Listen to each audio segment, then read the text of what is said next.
Hello everyone! Welcome back to my channel, and for today's video, finally, pwede ko nang i-share sa inyo guys because officially, nirelease na nitong brand na to yung unreleased lipstick na shinare ko on my Instagram Reels and also on TikTok. Actually, merong mga nakahula sa inyo and ang galing nyo kasi sabi nyo, yung packaging pa lang, it shouts ISSY & Co. And yes, it's from ISSY & Co. The lip bullet from ISSY & Co. has finally landed. Landed, yes, kasi galing sila ng ibang planeta. Charot. Alam niyo naman si ISSY & Co, it's always extraordinary. It's always literally out of this world. And look at that PR package. I love ISSY & Co.'s aesthetics kasi lagi siyang kakaiba. And yes, opo, we have a total of 21 shades. They have 3 different finishes of 7 shades each. Grabe. As in, wow. Okay, before anything else, can we take a moment to appreciate the packaging? It's very ISSY & Co. Yung signature nila na silver packaging. And my most favorite part about the packaging is that it has its built-in mirror. Alam nyo ba kahapon, nung papunta ako sa event, maliit lang kasi yung bag ko. So, hindi ako nagdadala ng mirror kasi usually bulky yung mirror and mabigat. Ako talaga yung type na sa phone ako nagsasalamin. And not all the time, maganda yung lighting para makita mo talaga clearly yung sarili mo sa phone. So, this built-in mirror saved me yesterday kasi nag-grab lang ako. Ay, umalis na ako, wala pa akong lipstick. So, nag-lipstick ako sa car. So, na-realize ko kagad yung convenience ng merong na kagad mirror yung mismong lipstick mo. You can literally retouch anytime, anywhere. Another favorite thing about this packaging is that it has press-to-release mechanism. Pansin nyo guys, hindi siya yung kagad nalalaglag. So, ayan, kukunin nyo siyang ganun. And last favorite thing about this lipstick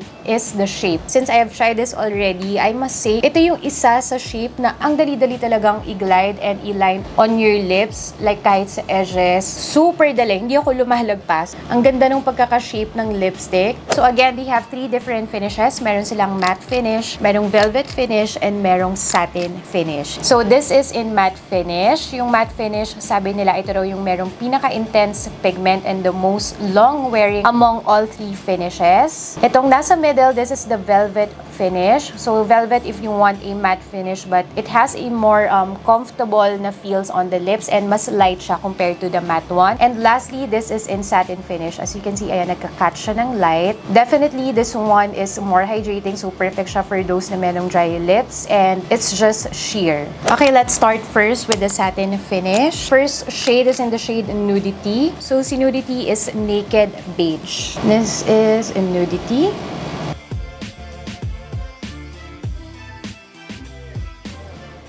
Feels very creamy, as in super yummy on the lips. And feel mo talaga na it's very moisturizing, yet it's lightweight. Kasi usually kapag mga satin or something that's medyo glossy or not matte, usually mabigat sa lips. Kaya usually hindi ito yung mga go-to ko na finishes kapag mga lipsticks or lip bullets. But this one is really lightweight on the lips. Again, this is in the shade Nudity.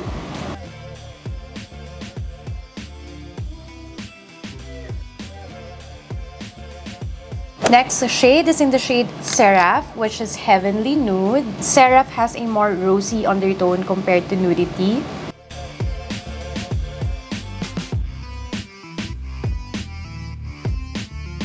Again, this is in Seraph.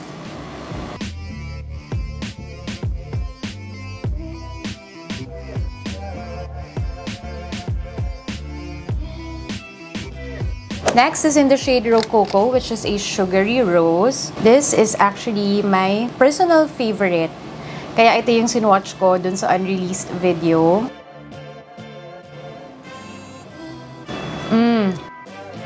Pag nakita nyo meron pang stock nito, add to cart, check out kagad. I'm sure ito yung shade na masasold out.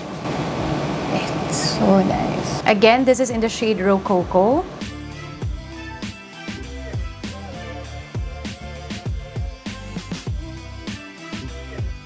Super nice shade and sobrang bagay nung shade dun sa finish. Next shade is in the shade Beau. Beau is a boyish nude. Oh my gosh, ang ganda rin itong shade na to.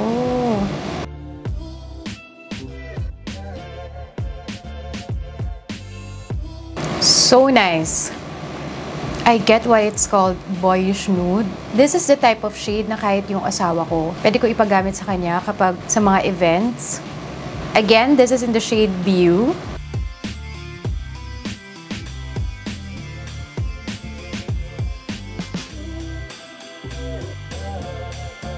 Next is in the shade Nouveau, which is a modern pink.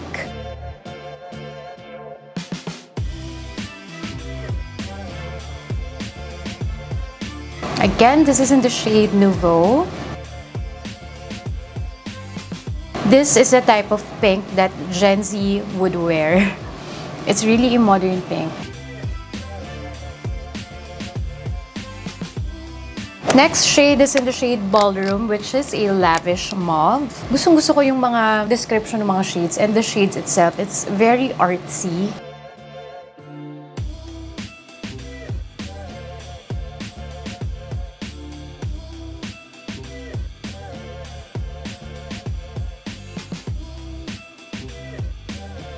I see myself wearing this kapag mga events sa hotel. Gusto ko yung pagiging appropriate ng shade names dun sa shade itself. Last shade for the True Satin Finish is in the shade Promenade, which is a popular brunette.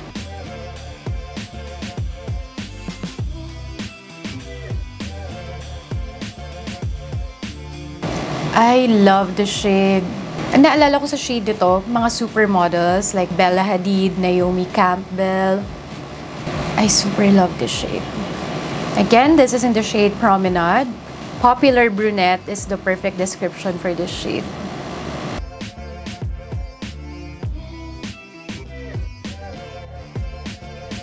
Alright, so upon swatching all the shades dun sa True Satin Finish, umpisa pa lang, Zero Cocoa pa lang na shade. I super love this finish kasi number one, it's so perfect for my dry and chappy lips. As you can see guys, it looks so nourishing, so hydrating, and it really feels so hydrating and so nourishing sa lips. And magaan siya. Again, dun ako na-amaze na kahit ganito yung formulation niya, na it has a sheen, it is moisturizing, it's really comfortable pa rin on the lips. And ang napansin ko rin dito sa finish na to is that it's buildable. So, kung gusto nyo very sheer lang talaga, pwede yun. Kung gusto nyo naman na ganito, nakita talaga yung pigment, you want to maximize yung richness nung shade or nung color, pwede pa rin siya. Like this one. It just looks like naglagay ako ng matte lipstick and then I put a gloss or a balm on top. Also guys, just to note, meron silang nilagay dito na opacity level, longevity level, and yung weight niya on the lips. So, nakalagay dito na the True Satin Finish is really lightweight. As in, lightweight to the max siya. And when it comes to longevity, ganito yung kanilang rating. And I don't mind when it comes to lipsticks kasi I don't mind retouching. I don't mind reapplying. So, I love the transparency and hindi siya deal breaker for me as long as maganda yung shade, maganda yung finish. And yung opacity, ito yung kanyang level, which is true. Kasi nga, again, it's buildable. Ito na yung pinaka-max level of opacity na pwede kong makuha with this shade, which is in Promenade. And pwede ko rin siyang gawing sheer. Pwede ko siyang gawing very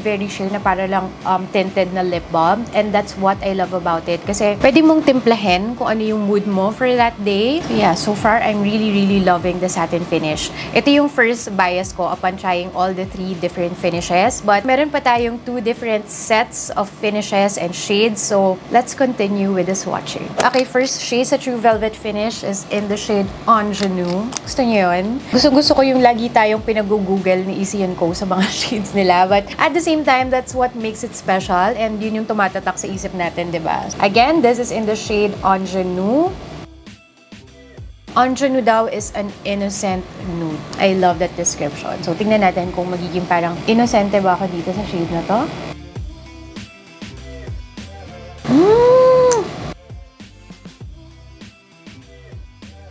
Again, this is in the shade Ingenue.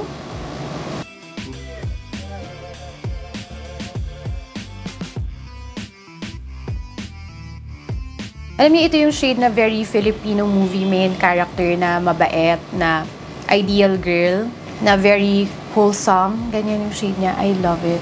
I think this is one of the shades na maraming magkakagusto kasi it's just perfect for everyday, very friendly sa Filipino skin tone, and also how the velvet finish feels on the lips. Sobrang comfortable. Alam niyo, hindi siya drying, but it has a matte finish. I can see it's still lightweight kasi hindi pa rin ako nabibigatan sa kanya. As in, komportable pa rin siya sa lips. Yet, the richness of the color is there. As in, ilang swipe pa lang, you can definitely see the color. And masasabi ko na buildable din siya. Kasi ito, nung nagpapatong na ako ng mga layers, mas lumalabas pa yung richness ng color niya. I love this shade. Next shade is in the shade Decolette, which is a timeless rose. We all love a timeless rose.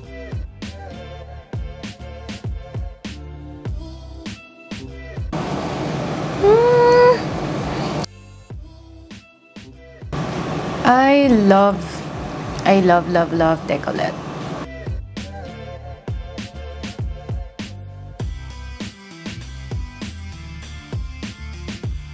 Ang ganda nung pagka-rose niya. It's really timeless. This is also the type of shade na I'm sure magiging favorite ng mga brides. Nakaka-blooming siya na pink. I'm sure isa rin to sa mabilis masasold out na shade. Next is in the shade Motif, which is a melodic peach.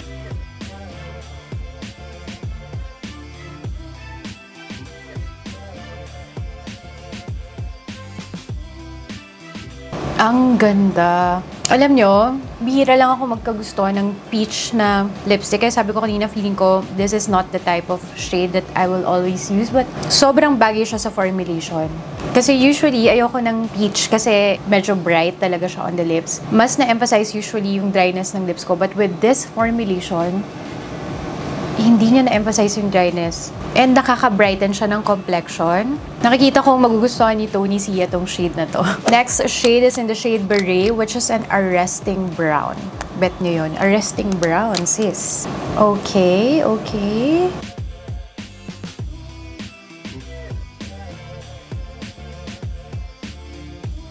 I love this shade. This is a My Lips But Better shade na hindi ko in-expect. Since iba-iba rin talaga kasi tayo ng color ng mismong lips. For me, this is a My Lips But Better shade. Lalo na kung gagawin kong very sheer lang yung application. I love this. Again, this is in the shade Beret.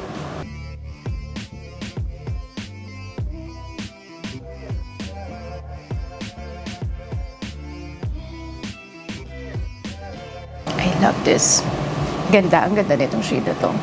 Next is in the shade Bisou. Beso Beso raw in French. And Bisou is an erotic mauve.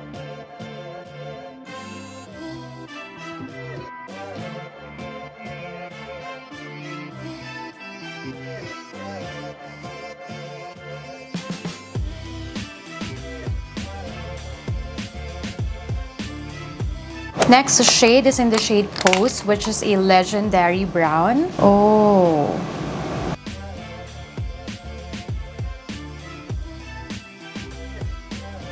Ang ganda nitong shade na to. It's giving, again, supermodel vibes. Again, Naomi Campbell, parang mga Bella Hadid. Again, this is in the shade Pose. Baka kaya Pose, no?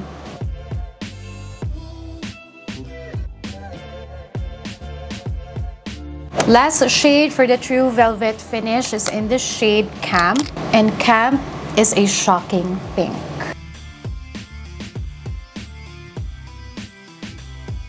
Ang dali-dali i-glide ni Velvet Finish. As in, dumudulas lang siya sa lips. And ang dali rin talaga nung shape nung bullet, as in.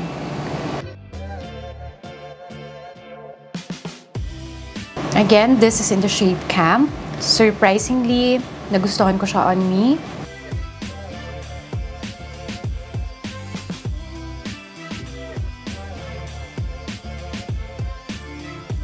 Okay, surprisingly, I'm feeling this shade in the shade Camp. Kahapon, nung nagsuswatch kami ng shade, sabi ko, parang this is something na hindi ko carry na shade na isuot. But I think it's also because of the finish. Kasi nga, this is the type of shade. Since I have dry and chappy lips, usually na-emphasize yung dryness and chappiness ng lips ko. But what I like about the True Velvet Finish is that it has a blurring effect on the lips, yet matte yung kanyang finish. As you can see. Kaya pala sabi ko, bakit may mga shades na usually hindi ko naman bet? Pero nung tinry ko dito sa True Velvet Finish nila, gusto ko siya. Like yung peach kanina na shade, and then this one. Baka minsan nasa finish lang din pala in order for us to love the shade. It's almost like the same weight as satin. As in, pareha silang lightweight. Also, na-amaze din ako sa opacity kasi nakalagay din dito na it's not as opaque as the matte finish one. But this is still opaque. As in, ilang swipe lang, kita na kagad yung richness ng color. And when it comes to the longevity, of course, is more long-lasting compared to the satin one. I super love how it feels on the lips, how it looks. It's very smooth kapag ina-apply mo siya sa lips mo. Kasi nang effortless nung pag-glide nung bullet on your lips. Sobrang perfect nitong formula na to when I want a matte finish, a rich color. Yet gusto ko yung very, very comfortable lang, very lightweight. I can see myself grabbing this finish kapag punta na ako sa mall, but I want to elevate my look. I want to wear bold colors. Pag mayroon ako imi-meet na friends, or kung gusto ko lang umaura on an ordinary day, it has that soft focus finish na hindi siya kasing super wow or shocking ng mga matte finishes. I love this. Okay, last but not the least, let's watch yung true matte finish. Actually, usually, hindi talaga ako matte person. But when I saw their shade range dito sa matte finish nila, excited ako especially with the reds. First shade is in the shade Fresco, which is a painterly nude. Okay, pag swipe pa lang sa hand ko, iba talaga yung opacity or yung richness ng color kapag matte yung finish.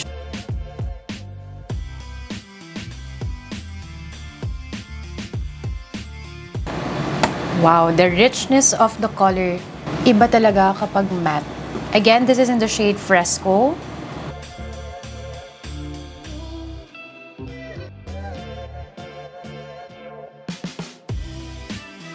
Ang ganda ng pagka-nude ni Fresco. Sobrang ganda nito, especially sa mga morena skin tone. I'm sure this is the type of nude that will look very, very flattering on them. Although they're very transparent to say na dito sa matte, of all the finishes, dito sa lip bullet, itong si True Matte yung pinaka may weight compared to others. But this one, for a matte lipstick, I would consider it still lightweight when it comes to matte lipsticks in the market. Komportable pa rin siya kasi yung pagka-matte niya as in matte talaga. So medyo natakot din ako, baka kasing bigat siya ng MAC kasi ako nabibigatan ako sa matte ng MAC lipsticks. This is not as heavy but the richness of the color, as in ilang swipe lang, covered talaga yung lips. Next shade is in the shade Saint, and Saint is a divine peach.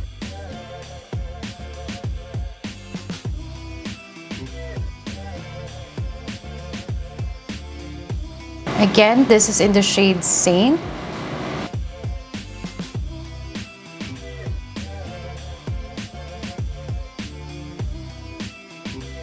This is the type of peach that I can also imagine very, very flattering on morena skin tones. Nice. Next shade is in Renaissance, which is a triumphant brown. Ang sarap sabihin ng word na triumphant. Parang naririnig ko lang siya sa mga lyrics ng kanta. Wow.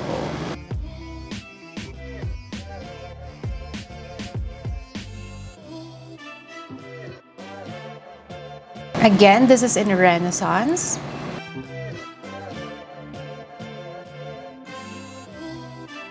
It's a classic brown with a little red undertone.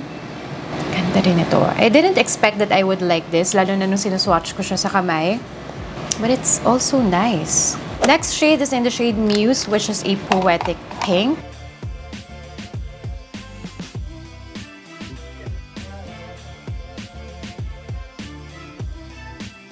Ganda rin ni Muse. Ang lakas maka-Muse talaga ni Muse.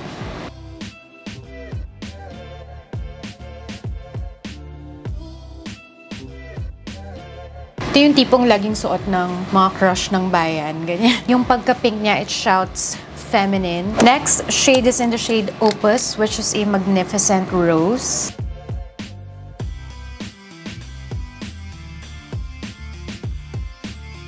Again, this is in the shade Opus. On camera, I'm not sure if I'm seeing it correctly, na parang nagre-register siya as red, but in person, it's really rosy.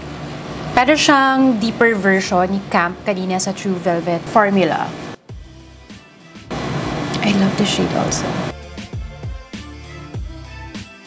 And now, for the pinaka-exciting part dito sa True Matte Finish are the reds. So, they have two different reds. So, let's see which one is more flattering on my skin tone and on my undertone. First, we have the shade Brutal, which is a cold-blooded red. I love the description. So, this is Brutal.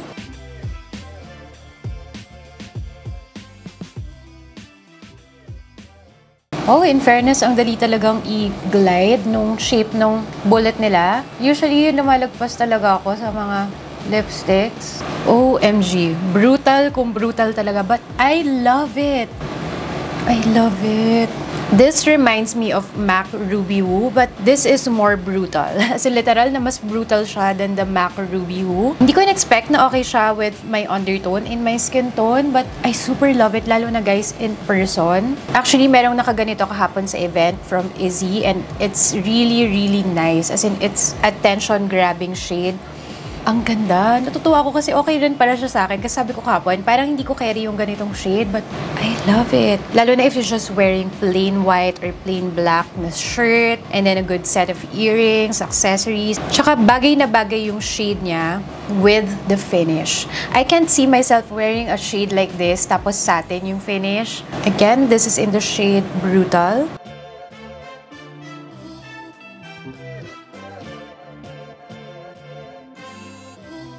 Last na. Naalala ko sa shade na to, alam niyo kung sino? Taylor Swift. So, this is the type of shade na pwede kong iregalo sa kanya. Charot. Ganito yung mga type ng shade na ginagamit ni Maring Taylor Swift and sobrang flattering sa kanya.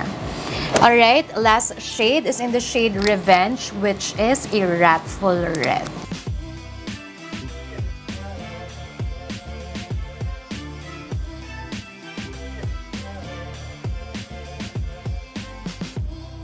OMG, ang ganda sis! Again, this is in the shade Revenge.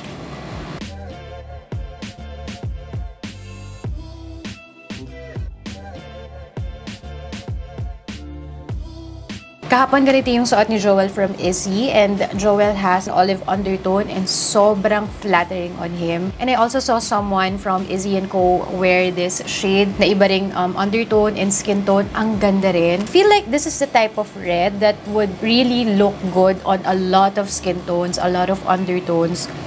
It's so flattering. Nakaka-brighten siya ng complexion, nakakaputi siya ng ngipin. Okay, when it comes to the formulation, when it comes to the finish, it's really true matte. Alam niyo, sinabi talaga nilang matte, they give you matte. And in fairness, kahit matte na matte siya, hindi siya yung tipong nakaka-emphasize pa rin ng dryness. May mga na-try kasi ako na ganun na matte. Actually, yung sa MAC, nadadryan talaga ako sa kanya. Although, I really love the shade Ruby Woo. But I think now may bago na akong go-to because this is so much easier to apply. Given that this has a matte finish, so talagang kumakapit siya sa lips mo. That's why it has a very good color payoff. That's why it's very rich. That's why mas opaque siya. Hindi siya yung tipong dry pa rin tignan on the lips. Super duper love the matte formulation, and I love the reds. Especially the reds dito sa true matte finish. Okay, so pinalitan ko si Revenge with Brutal. This is the red that I'm feeling right now. Actually, kahapon pa lang sa event. I'm really amazed how per finish, as in well-curated yung mga shades. Like, for example, with the satin finish, sabi ko kay Joel, ang galing kasi yung mga satin finish, yun yung mga very natural. It's very appropriate. Kasi sabi ko nga sa inyo kanina, I wouldn't wear a satin finish na ganitong color. Because what if red tapos satin? Of course, kakalat yan. And it won't look as rich as this. So, ang ganda na yung mga nasa satin finish is just very natural. It's something that would just emphasize your lip color, emphasize your lip shape. And sa velvet and matte shades as well. If you notice, they have different set of shades talaga with the velvet and with the matte. Like again, with a red shade like this, I would want something that talagang maglalast. So talagang nilagay nila sa red with the formulation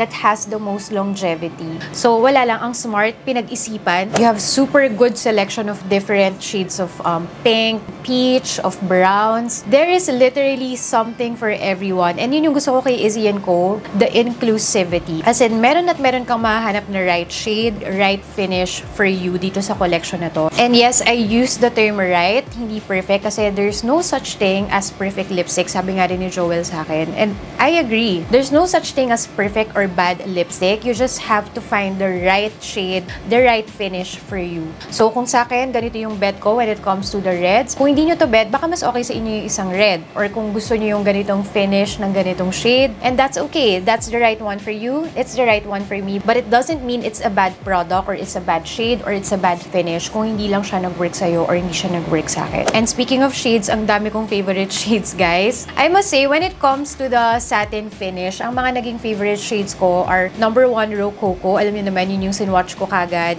dun sa unreleased lipstick video ko. I also love Promenade. Hindi ko in-expect magugustuhan ko si Promenade, which is a brown tone na satin lipstick. But I love the finish with the shade. I love how the satin finish brought out the shade sa lips ko. I also love the shade View dun sa Satin Finish. When it comes to the velvet finish, I love Ingenue. Ang ganda-ganda ni Ingenue. Decolette, it's also one of my most favorite. And lastly, sa velvet finish, I also love the shade Motif. Yun nga yung peach na sinasabi ko sa inyo. And lastly, with their true matte finish, I love the shade Muse. Obviously, I love the shade Brutal. And I also love Revenge. Yung two red shades nila, ang ganda. Huwag niyong palampasin, guys. Sobrang swak nung formulation ng pagka-matte dun sa pagka-red nung mga shades na yun. And hindi ko rin alam paano nila nagawang 349 pesos. The quality of the product from the packaging pa lang. It has a mirror. It has a built-in mirror. The press-to-release mechanism. For me, it's worth it for 349 pesos. And I love how ISSY & Co made something that is usually seen as common makeup product, which is a lipstick, extraordinary. As in, literally, ISSY & Co talaga is always out of the box. Literally out of this world, which is tamang-tama yung Space ISSY nila na concept. As in, na-appreciate ko inclusivity. There is definitely a shade and a finish for everyone. Kahit para sa asawa ko, meron akong shade na nakita dito na feeling ko pwede sa kanya kapag mga events. Yung akala mo ang dami mo ng lipstick, okay ka na. Tapos bigla maglalabas si ISSY. Girl, I cannot. So yeah, that's it for today's video. They are officially available on March 18. So I think by the time this video is up, available na naman sila. So all the links will be listed in the description box below. Let me know kung meron pa kayong mga video suggestions. And thank you so much for watching this video. If you haven't subscribed yet, you might want to consider subscribing to my channel. Stay safe and healthy, guys. And I will see you on my next videos. Bye-bye!